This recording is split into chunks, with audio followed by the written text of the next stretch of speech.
Hello friends, आज की class में हम डिस्कस करेंगे जीके जीएस का मॉक नंबर 1 का बचा हुआ क्वेश्चन। जैसा कि हमने पिछली क्लास में जीके जीएस के 35 क्वेश्चंस किए थे और ये मैंने आपको बताया था कि ये दिल्ली पुलिस से पूछे गए क्वेश्चंस हैं और मोस्ट इम्पॉर्टेंट हैं और इससे ही संबंधित चीज़ें आपको पढ़नी चाहिए कि भाई इससे और संबंधित कौन कौन से क्वेश्चंस बन सकते हैं। ठीक है, अब क्या है कि उसके अंदर 35 क्वेश्चंस थे। दिल्ली पुलिस के अंदर आते हैं 50 क्वेश्चंस, तो 15 क्वेश्चन रह गए थे क्योंकि वीडियो बहुत लंबी हो रही थी। उन 15 क्वेश्चंस को हम यहाँ पर कवर करने वाले हैं। इससे पहले बस आपसे एक फेवर चाहूँगा, मुझे आप इतना कंफर्म कर दें कि जो आपकी क्लास हो रही है जीके जीएस की, ये आप एक पार्ट में यानी कि 50 क्वेश्चंस इन अ शॉर्ट पढ़ना चाहते हैं, चाहे वो 1 घंटे की हो, 1.5 घंटे की, 2 घंटे की हो, या फिर आप उसको 2 पार्ट्स में पढ़ना चाहते हैं, पार्ट 1 पार्ट 2 25 क्वेश्चंस के अंतराल पे। तो ये आप मुझे कमेंट बॉक्स में प्लीज़ मेंशन करके बताएं, ये बहुत इंपॉर्टेंट है। क्योंकि अगर आप पूरी वीडियो नहीं देखेंगे, सारे क्वेश्चन नहीं देखेंगे, उससे संबंधित आप पॉइंट टू पॉइंट चीज़ें डिस्कस नहीं करेंगे तो आपकी नॉलेज अधूरी रहेगी और एग्ज़ाम जीएस जीके का कहाँ से पूछा जाता है इसकी कोई लिमिटेशंस नहीं है। तो प्लीज़ आप कमेंट बॉक्स में इस बात को मेंशन करें। अगर आपने हमारे चैनल्स को सब्सक्राइब नहीं किया तो प्लीज़ आप चैनल को सब्सक्राइब कर लें ताकि अपकमिंग अपडेट्स आपको तुरंत मिलें और चीज़ों को आप पढ़ सकें, क्योंकि यहाँ एग्ज़ाम के मॉक्स प्लस कंटेंट दोनों ही प्रोवाइड किए जा रहे हैं। तो चलिए शुरू करते हैं आज के पहले क्वेश्चन से। हर क्वेश्चन को मिलते हैं 5 सेकेंड, उसके बाद आंसर और फिर डिस्क्रिप्शन। चलिए, क्वेश्चन नंबर 1 है, who among the following was the first finance minister of independent India? निम्नलिखित में से कौन स्वतंत्र भारत के पहले वित्त मंत्री थे? अबुल कलाम आजाद, आर.के. शनमुखम चेट्टी, राजेंद्र प्रसाद या बी.आर. अम्बेडकर? टाइम शुरू होता है अब।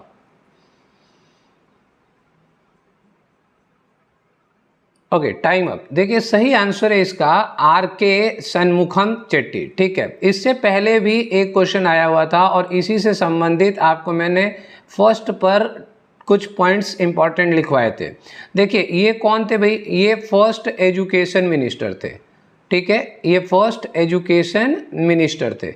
नीचे अगर आएंगे तो ये आपको पता ही चल गया, फर्स्ट फाइनेंस मिनिस्टर हैं।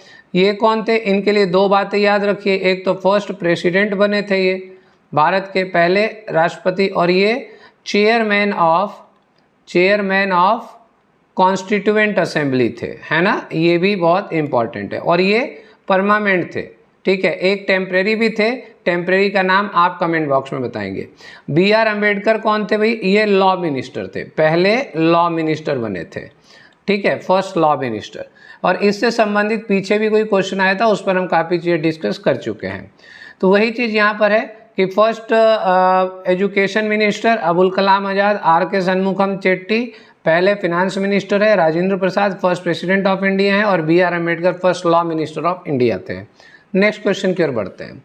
Nayar dam is a gravity dam on the Nayar river of which of the following state? Nayar बांध निम्नलिखित में से किस राज्य की नैयर नदी पर एक गुरुत्वाकर्षण बांध है? वेस्ट बंगाल, ओडिशा, कर्नाटका, केरला? समय शुरू होता है अब।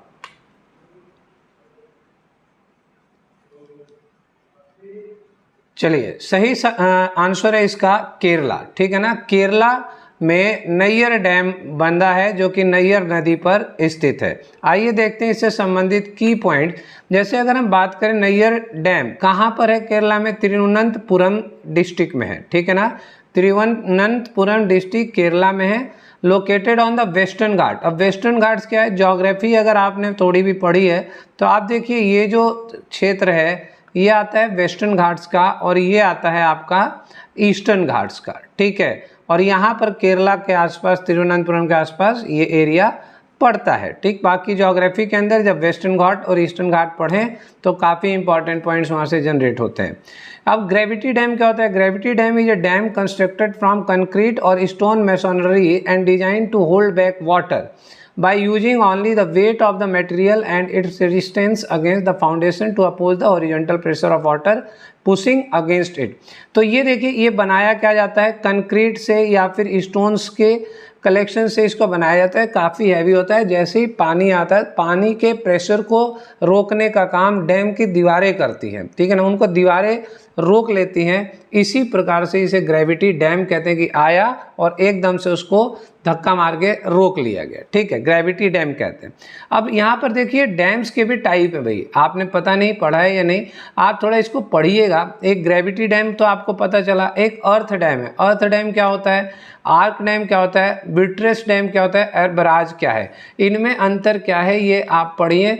अगर हो सके तो कमेंट बॉक्स में मेंशन करें ताकि मुझे कंफर्म हो कि हाँ आपने पढ़ा है। नेक्स्ट क्वेश्चन की ओर बढ़ते हैं। Which team won the IPL 2023 title? 2023 IPL खिताब किस टीम ने जीता है? Chennai super Kings, Mumbai Indians, Gujarat Titans, Calcutta night Riders. Time शुरू होता है अब।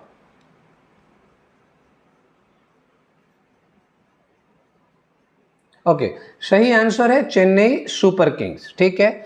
इससे संबंधित लाइक IPL से संबंधित पूरे कॉन्सेप्ट को आपने पढ़ा होगा क्योंकि 2023 का लाइक हॉट टॉपिक है और इससे संबंधित क्वेश्चंस जरूर पूछे ही जाते हैं।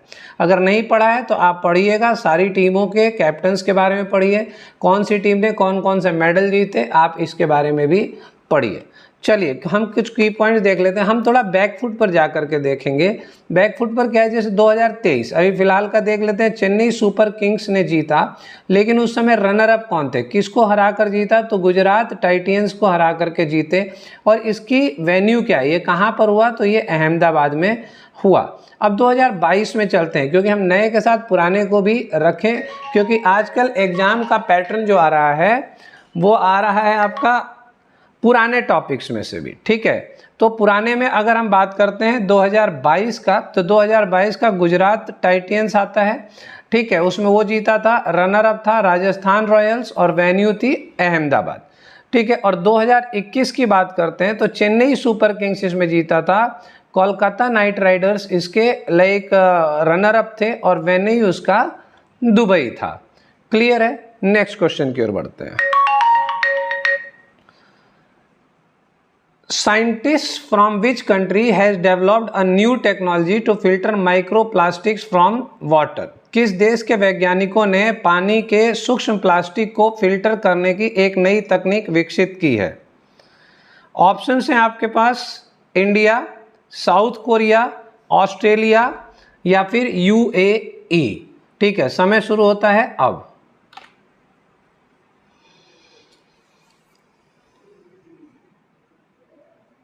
Okay, time up. Correct answer है साउथ कोरिया। क्लियर है, साउथ कोरिया इसका सही जवाब है। इसमें क्या है कि जो पानी के अंदर प्लास्टिक जाते हैं ना, ऐसी टेक्नोलॉजी कि पानी में से प्लास्टिक को बाहर निकाल देता है, ऐसी टेक्नोलॉजी का इजाद किया है साउथ कोरिया ने। की पॉइंट देखते हैं। The polymer used in is inexpensive with excellent absorption performance and photothermal properties. In a recent experiment, over 99.9% of contaminants were taken out of the water in 10 seconds.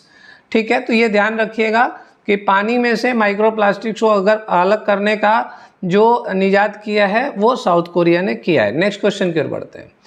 In which of the following islands in India is only active volcano found? भारत का एकमात्र सक्रिय ज्वालामुखी निम्नलिखित में से किस द्वीप में पाया जाता है? करेक्ट आंसर है दीवार आइलैंड, नील आइलैंड, बैरन आइलैंड या अगत्ती आइलैंड। समय शुरू होता है अब।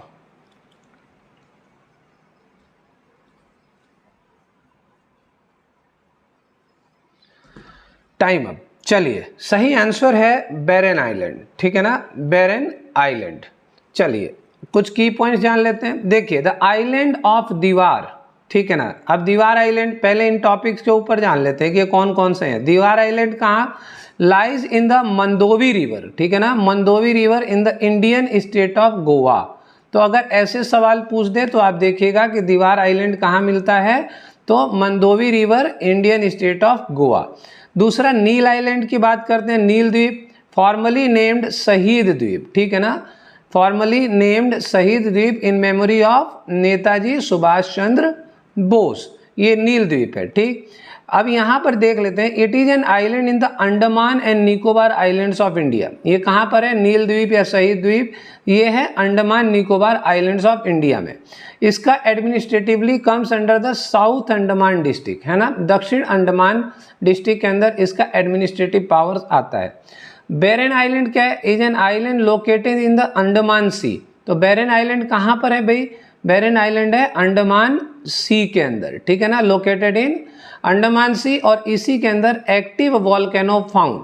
It is the only confirmed active volcano in the Indian subcontinent and the only active volcano along a chain of volcanoes from Sumatra to Myanmar, ठीक है ना, ये पॉइंट आप ध्यान रखिएगा।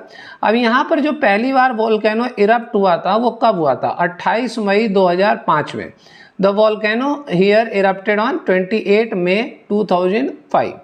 अब आइए अगत्ती आइलैंड के बारे में जानते हैं। Agatti island is situated on a coral atoll called Agatti atoll in the union territory of Lakshadweep. तो अगत्ती आइलैंड कहाँ पर है भाई? लक्षद्वीप इंडिया में है, ठीक है। ये सारे आइलैंड्स के बारे में आप जान लीजिए, एक दूसरे से कहीं ना कहीं आइलैंड्स कनेक्ट होते हैं, और भी तमाम आइलैंड्स की लिस्ट बना के आप पढ़ लें। नेक्स्ट क्वेश्चन की ओर बढ़ते हैं। Which of the following is an economic scheme and initiative designed for non-corporation, non-farm sector, micro and small enterprises whose credit requirements are less than ₹10 lakh?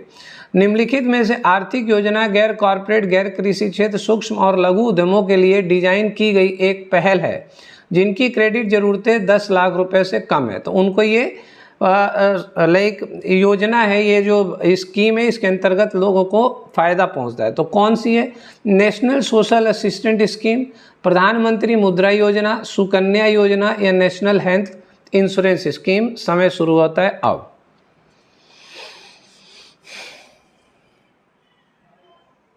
Correct answer है बी, प्रधानमंत्री मुद्रा योजना। अब ये सारे आपके सामने क्लियर है कि ये किस किस चीज़ से संबंधित हैं, फिर भी आप देख सकते हैं। नेशनल सोशल असिस्टेंट स्कीम जो है वो finance assistant to the elderly, है ना, बुजुर्गों के लिए, विधवाओं के लिए, या फिर पर्सन हु आर डिसेबल, तो इनके लिए यहाँ पर ये योजना चलाई गई है उनको सहायता पहुँचाने के लिए। सुकन्या योजना है saving scheme target at the parent for the girl children, बेटी के भविष्य के लिए, एजुकेशन के लिए, शादी विवाह के लिए सुकन्या योजना शुरू की गई जिसके अंदर लोग पैसा इन्वेस्ट करके सेविंग कर सकते हैं। नेक्स्ट क्वेश्चन की ओर बढ़ते हैं। Rajgir dance festival attests to the wide popularity of classical dances related to which of the following state union territory. सीधी सी बात है, राजगीर डांस किस राज्य या यूटी से संबंधित है? इतना सा क्वेश्चन था, कहानी बना रहा है। राजगीर नृत्य महोत्सव निम्नलिखित में से किस राज्य केंद्र शासित प्रदेश से संबंधित शास्त्रीय नृत्यों को व्यापक लोकप्रियता को प्रमाणित करता है? लक्षद्वीप, गोवा, बिहार या मध्य प्रदेश। समय शुरू होता है अब।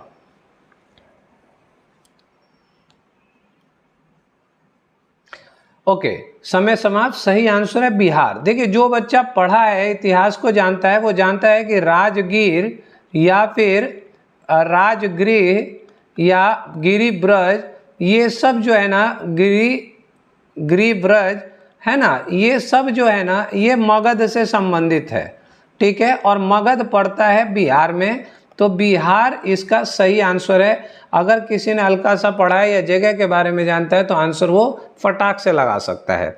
चलिए जान लेते हैं थोड़े से और भी जगहों के जो 3 ऑप्शंस अन्य हैं, इनसे संबंधित वहाँ के कौन कौन से लोक नृत्य प्रमुख हैं। तो लक्षद्वीप चलते हैं। लक्षद्वीप में Kolkali and Parichakali are the 2 popular folk art form in the territory. Lava is the most popular dance form, ठीक है। तो यहाँ पे कोलकली, परिचकली और लावा, ये 3 याद रखें। गोवा में देखनी, धालो, फुगड़ी, कुनबी, ये है। मध्य प्रदेश में अगर आप जाएंगे, जावरा, मटकी, आडा, खड्डा, नच, फुलपत्ती, है ना, गिद्दा डांस और सेलाल लड़की, ये डांस इन बाकी के 3 राज्यों से संबंधित है। नेक्स्ट क्वेश्चन की ओर बढ़ते हैं। How many countries are member countries of the Asian development bank ADB, एशियाई विकास बैंक के सदस्य देश कितने देश हैं? 78, 94, 103, 68। टाइम शुरू होता है अब।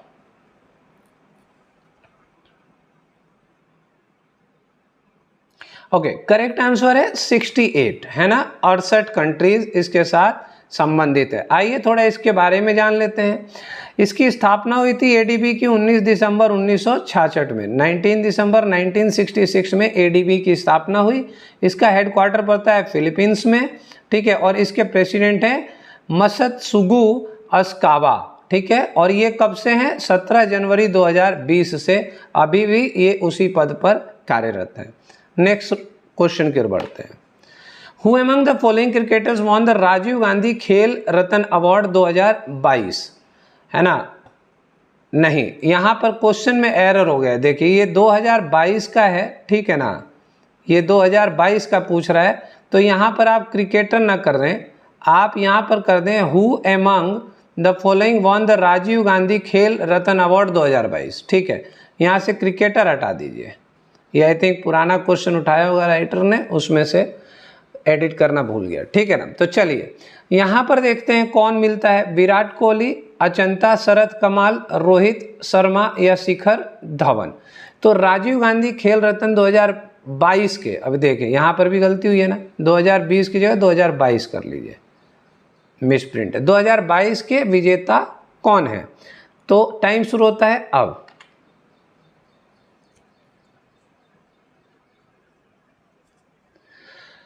ठीक है जी, अब चलिए, अब ये बिल्कुल ऑप्शनल क्वेश्चन है। अगर 2022 डाल दिया गया तो ये ऑप्शनल क्वेश्चन हो गया। कैसे? आप जानते हैं ये क्रिकेटर हैं, ठीक है, ये है नहीं, ये यहाँ पर रोहित शर्मा भी क्रिकेटर है नहीं, और शिखर धवन भी नहीं, तो एक ही ऑप्शन बन गया अचंता शरद कमाल, ठीक है ना। इसको क्वेश्चन को थोड़ा चेंज करना चाहिए था।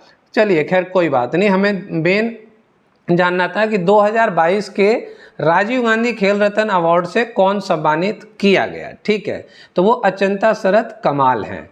क्लियर है? अब जरा राजीव गांधी खेल रत्न अवार्ड से संबंधित कुछ पॉइंट डाल देते हैं। पिछली क्लास में हमने अर्जुन अवार्ड से संबंधित बातें डिस्कस की थी, वो मुझे उम्मीद है कि आपको याद होगा, इसको भी देख लेते हैं।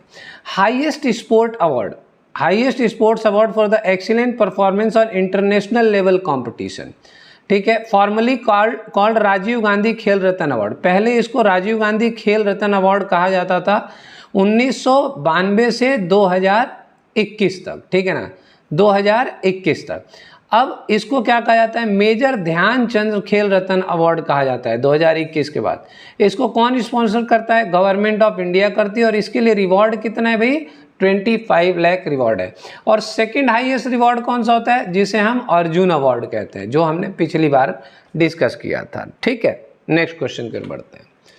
In which year was Delhi सल्तनत इस्टेब्लिश्ड? दिल्ली सल्तनत की स्थापना किस वर्ष हुई थी? 1289, 1206, 1534, 1134। टाइम शुरू होता है अब।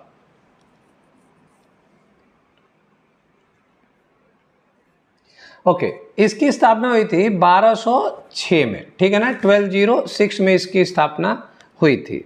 चलिए दिल्ली सल्तनत से संबंधित कुछ बातें देखिए। इसके फाउंडर जो है ना, इससे पहले तो जब मिलते हैं वो गौरी साहब मिलेंगे, ठीक है, और गौरी साहब के ही कुतुबुद्दीन है, लेकिन भारत में स्थापित करने का श्रेय जो जाता है वो इनको जाता है, कुतुबुद्दीन ऐबक को। और ये कौन थे? ये स्लेव डायनेस्टी, है ना, स्लेव डायनेस्टी के फाउंडर थे। और ये पूरी की पूरी डायनेस्टी जो है ना, वो सब स्लेव डायनेस्टी कहलाती है, ठीक, गुलाम वंश, ठीक है। अब ये देखिए, जैसे गुलाम वंश है ना, यही स्लेव कहलाता है, यही ममलुक डायनेस्टी कहलाता है, जिसकी स्थापना कुतुबुद्दीन ऐबक ने भारत के अंदर की। बाकी ये किसका था? गौरी का चेला था, बाद में यही रहा तो इसने स्थापना की। अब 5 डायनेस्टी आती हैं इसके अंदर, स्लेव डायनेस्टी के अंदर या सल्तनत के अंदर, ठीक है ना। सल्तनत के अंदर 5 है। पहली ममलुक, जिसे स्लेव कह सकते हैं आप या गुलाम हिंदी में। दूसरी खिलजी, तीसरी तुगलक, चौथी सैयद और 5वीं लोधी। याद रखने का तरीका है गुल खिले तो सांस लो, है ना, और आगे चल के कौन सांस लेगा? मुगल लेगा, तो इसके बाद मुगल आ जाएंगे, ठीक है ना। तो गुलाम वंश, खिलजी वंश, तुगलक वंश, सैयद वंश और लोधी वंश। तो गुल खिले तो सांस लो, सांस कौन लेगा? गुल खिलने के बाद मुगल, तो इनके बाद मुगल डायनेस्टी चालू हो जाती है। इतिहास का टॉपिक है, मेडिवल का, पढ़ेंगे तो देखेंगे। Next question, Who is the Vice President and CRO, Chief Risk Officer of NDB New Development Bank? NDB New Development Bank के उपाध्यक्ष और CRO मुख्य जोखिम अधिकारी कौन है? Mister Vladimir Kazbekov, mister Anil Kishora, Dilma Rousseff या लेस्ली मस्डॉफ? समय शुरू होता है अब।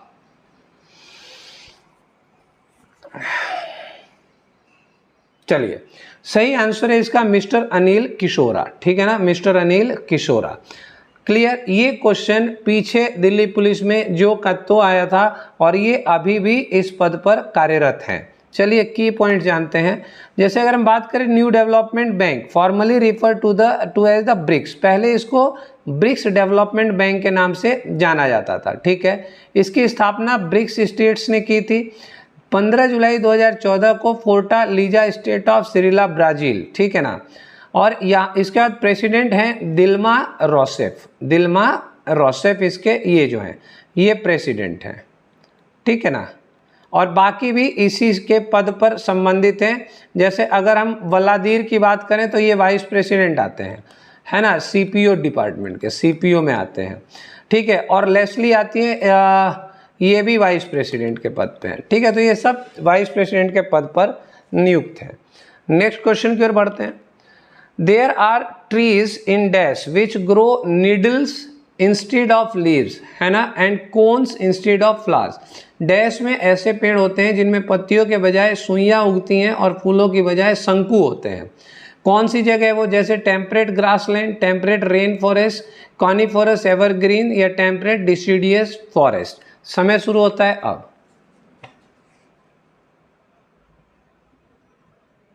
ओके, करेक्ट आंसर है कॉनिफेरस एवरग्रीन, यानी शंकुधारी सदाबहार वनों में क्या होता है भाई? पेड़ ऐसे होते हैं जिनमें पत्तियों की जगह सुइया, पत्ती नहीं होती, सुई टाइप के, मतलब कीले निकली होती हैं, और फूलों के बजाय शंकु होते हैं, ठीक है। नेक्स्ट क्वेश्चन की ओर बढ़ते हैं। शीश महल और the palace of mirror build by Maharaja Narendra Singh is located in which of the following cities? Maharaja Narendra Singh द्वारा निर्मित शीश महल या दर्पणों का महल निम्नलिखित में से किस शहर में स्थित है? Batala, Amritsar, Jalandhar,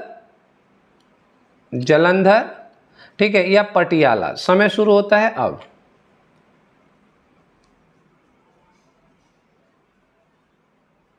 okay, correct answer है डी, पटियाला, ठीक है ना, पंजाब में है, वहां पर ये शीश महल स्थित है जो कि महाराजा नरेंद्र सिंह ने बनवाया था।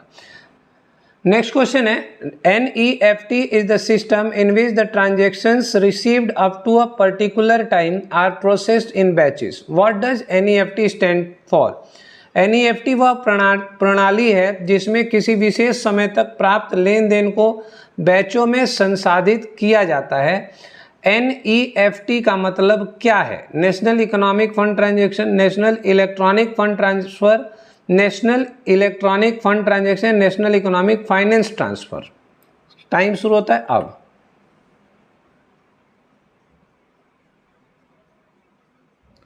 ओके, इसका करेक्ट आंसर है नेशनल इलेक्ट्रॉनिक फंड ट्रांसफर, ठीक है ना, नेशनल इलेक्ट्रॉनिक फंड ट्रांसफर। आइए की पॉइंट्स देखते हैं। NEFT, the NEFT transaction timing for most banks were between 8 से 6 PM। पहले हुआ करता था फ्रॉम मंडे टू फ्राइडे और 8 AM टू 12 ऑन सैटरडेज, ठीक। However with effect from 16 December 2019 you can transfer money NEFT 24/7 and weekends also, और त्योहारों के दिन भी आप इसको कर सकते हैं, ठीक है। तो अगर बैंकिंग सेक्टर के एग्जाम्स में इस तरह के क्वेश्चंस पूछ लिए जाते हैं। नेक्स्ट क्वेश्चन की ओर बढ़ते हैं। In which year was the Hunter commission appointed by Lord Ripon for education reform? शिक्षा सुधारों के लिए लॉर्ड रिपन द्वारा हंटर आयोग की नियुक्ति किस वर्ष की गई थी? 1879, 1867, 1857 या 1882? समय शुरू होता है अब।